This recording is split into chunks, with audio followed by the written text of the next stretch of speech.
नमस्कार दोस्तों, स्वागत है आपका हमारे चैनल पर। करोड़पति की बेटी को डॉक्टरों ने मृत घोषित कर दिया था। तभी अस्पताल की बूढ़ी आया ने कहा, मुझे उसकी नब्ज महसूस करने दो। रात के 2:30 शहर के सबसे बड़े निजी अस्पताल की 7वीं मंजिल पर अचानक अफरा तफरी मच गई। आईसीयू के बाहर खड़े लोग एक दूसरे का चेहरा देख रहे थे। अंदर मशीनें लगातार बीप कर रही थी। बेड पर 19 साल की आराध्या मल्होत्रा बेहोश पड़ी थी। वो शहर के मशहूर उद्योगपति विक्रम मल्होत्रा की इकलौती बेटी थी। जिस लड़की के जन्मदिन पर पूरा शहर रोशनी से जगमगा उठता था, आज उसी की जिंदगी कुछ मशीनों की टिमटिमाती रोशनी पर टिकी थी। विक्रम करोड़ों का मालिक था। उसके पास बंगले थे, गाड़ियाँ थी, निजी विमान था। लेकिन उस रात अस्पताल के बाहर खड़ा वो पिता सिर्फ एक टूटा हुआ इंसान था।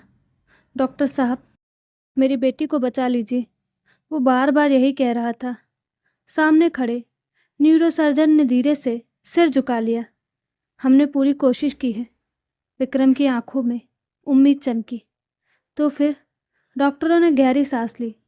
आराध्या के दिमाग ने रिस्पॉन्ड करना लगभग बंद कर दिया है। विक्रम जैसे पत्थर का हो गया। नहीं, ऐसा नहीं हो सकता, हमें बहुत अफसोस है। विक्रम ने डॉक्टर को कॉलर पकड़ लिया। मेरी बेटी कल मुझसे लड़ रही थी कि उसे पहाड़ों पर जाना है। आप कह रहे हैं वो? उसकी आवाज़ टूट गई। तभी आईसीयू के अंदर से एक नर्स बाहर आई। सर, हमें परिवार से कुछ ज़रूरी कागज़ों पर साइन करवाने हैं। विक्रम दीवार के सहारे बैठ गया। उसकी पत्नी के कई साल पहले मृत्यु हो चुकी थी। आराध्या की उसकी पूरी दुनिया थी। उसी कॉरिडोर के आखिरी कोने में 62 साल की सावित्री अम्मा चुपचाप फर्श साफ कर रही थी। अस्पताल में उन्हें सब अम्मा कहते थे, लेकिन कोई नहीं जानता था कि वो कभी एक छोटे सरकारी अस्पताल में नर्सिंग असिस्टेंट रही थी। पति की मौत के बाद बेटे ने उन्हें घर से निकाल दिया था। रोटी के लिए वो इस अस्पताल में सफाई का काम करने लगी थी। उस रात सावित्री अम्मा ने डॉक्टरों की बात सुनी। ब्रेन रिस्पॉन्स नहीं है, पुतलियाँ प्रतिक्रिया नहीं दे रही, परिवार को तैयार कर दीजिए। अम्मा का हाथ रुक गया। उनकी आंखें आईसीयू के शीशे पर टिक गई। कुछ देर तक वो अंदर आराध्या को देखती रही।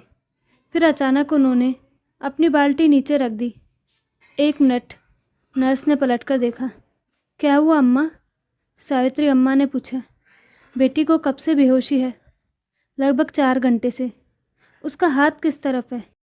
नर्स ने हैरानी से कहा। क्या मतलब? उसकी उंगलियां देखी थी? अम्मा, डॉक्टर ने सब चेक किया है। सावित्री अम्मा धीरे धीरे आईसीयू के दरवाजे के पास गई। मैं बस उसकी नब्ज महसूस करना चाहती हूँ। नर्स हंस पड़ी। अम्मा, यहाँ शहर के बड़े बड़े डॉक्टर खड़े हैं। सावित्री ने शांत आवाज़ में कहा। डॉक्टर दिमाग देखते हैं बेटी, लेकिन कभी कभी माँ का हाथ शरीर की वो बात सुन लेता है जिसे मशीन नहीं सुन पाती।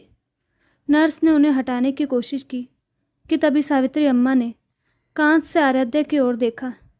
उनकी नज़र आराध्या के हाथ पर टिक गई। रुको, वो अचानक घबरा गई। उसकी दाहिनी छोटी उंगली, क्या वो हिल रही है? नर्स ने ध्यान से देखा। कुछ नहीं दिखा। अम्मा, आपको भ्रम हो रहा है। नहीं, अम्मा की आवाज़ अचानक कठोर हो गई। मैंने ये हरकत हज़ारों बार देखी है। इतने में विक्रम वहाँ आ गया। क्या हुआ? सावित्री अम्मा ने उसकी ओर देखा। बाबूजी, अपनी बेटी का हाथ मुझे 1 मिनट दीजिए। विक्रम ने गुस्से में कहा। आप सफाई कर्मचारी हैं। डॉक्टरों ने कह दिया है कि मेरी बेटी, डॉक्टरों ने कहा है कि उम्मीद बहुत कम है। अम्मा ने उसकी बात काट दी। लेकिन ख़त्म नहीं हुई है। विक्रम चुप हो गया। अम्मा ने हाथ जोड़ दिए। मुझे सिर्फ 1 मिनट दीजिए। डॉक्टर ने अनिच्छा से अनुमति दी। सावित्री अम्मा ने आराध्या का हाथ पकड़ा। उनकी उंगलियां उसके हथेली पर धीरे धीरे चली।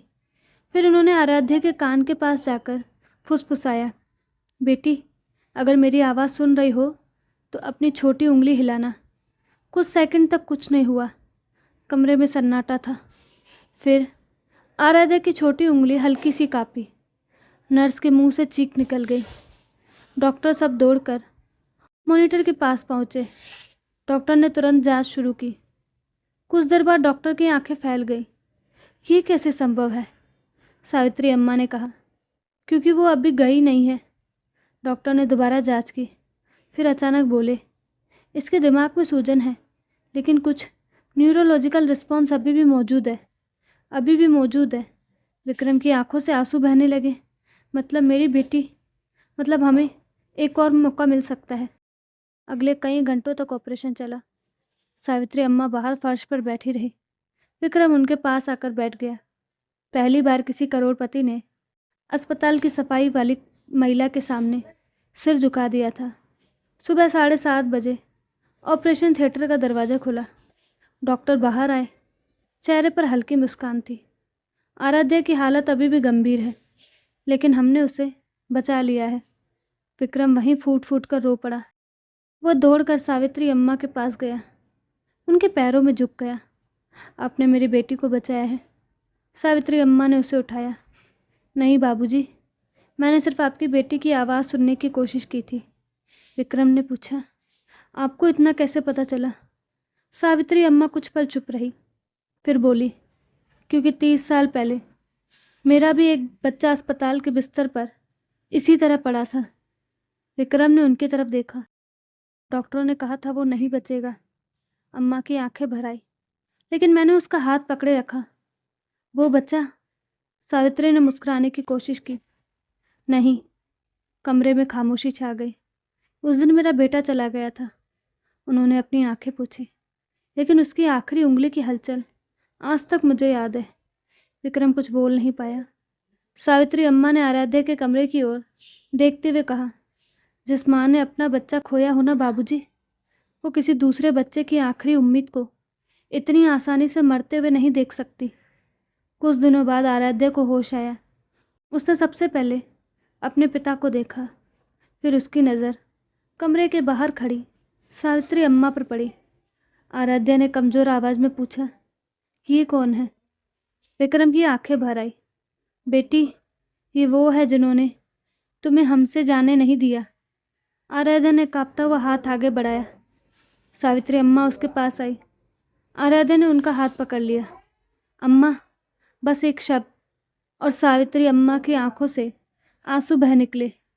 अगले महीने विक्रम ने अस्पताल में सावित्री अम्मा के नाम से एक मुफ्त मातृ शिशु सहायता केंद्र शुरू करवाया, लेकिन सावित्री अम्मा ने अपनी नौकरी छोड़ने से मना कर दिया।